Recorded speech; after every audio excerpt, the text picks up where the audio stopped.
Madhubani railway ಸ್ಟೇಷನ್ನಲ್ಲಿ ಭಾರಿ ದೊಡ್ಡ ಹಂಗಾಮ ನಡೆದಿದೆ. ರೈಲ್ವೆ ನಿಲ್ದಾಣದಲ್ಲಿ ಸೇರಿದ್ದ ಗುಂಪು ಸ್ವತಂತ್ರತಾ ಸೇನಾನಿ ಎಕ್ಸ್‌ಪ್ರೆಸ್ ರೈಲಿನ ಮೇಲೆ ದಾಳಿ ನಡೆಸಿದೆ. ಗ್ಲಾಸ್ಗಳನ್ನು ಪುಡಿ ಪುಡಿಗಟ್ಟಿದೆ, ಕಲ್ಲೆಸೆದಿದೆ, ಎಸಿ ಚೇರ್ನ ಗ್ಲಾಸ್ಗಳನ್ನು ಒಡೆದು ಕೆಳಗೆ ಬೀಳಿಸಿದೆ.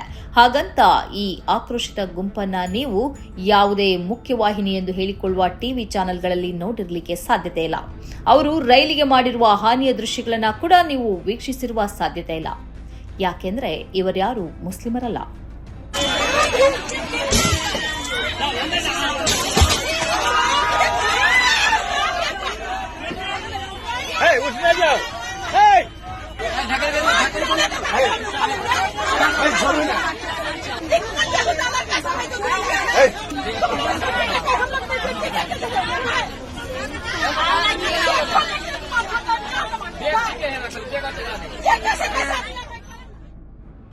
ಬಿಹಾರದ ಮಧುಬನಿ ರೈಲ್ವೆ ಸ್ಟೇಷನ್ಗೆ ಬಂದ ಸ್ವತಂತ್ರತಾ ಸೇನಾನಿ ಎಕ್ಸ್‌ಪ್ರೆಸ್ ರೈಲಿನ ಮೇಲೆ ನಿಲ್ದಾಣದಲ್ಲಿದ್ದ ಜನರು ಆಕ್ರೋಶಿತಗೊಂಡಿದ್ದಾರೆ.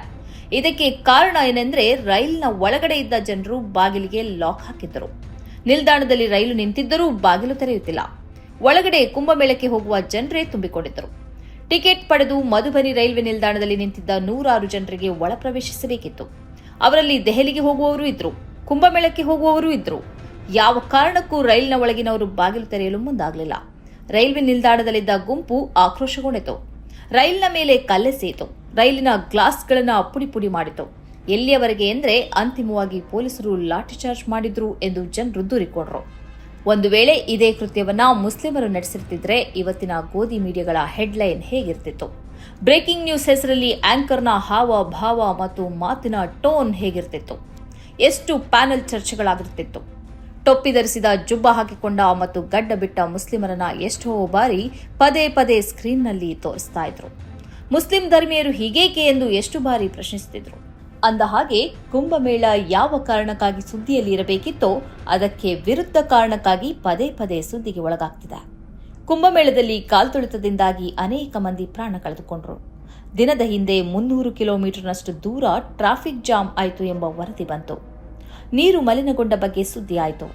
ನಾಗಸಾಧುಗಳ ವರ್ತನೆಯೂ ಚರ್ಚೆಗೆ ಒಳಗಾಯಿತು. ಶೌಚಾಲಯ ಮೂಲ ಸೌಲಭ್ಯಗಳ ಕೊರತೆಯೂ ಸಾಕಷ್ಟು ಗಮನ ಸೆಳೆಯಿತು.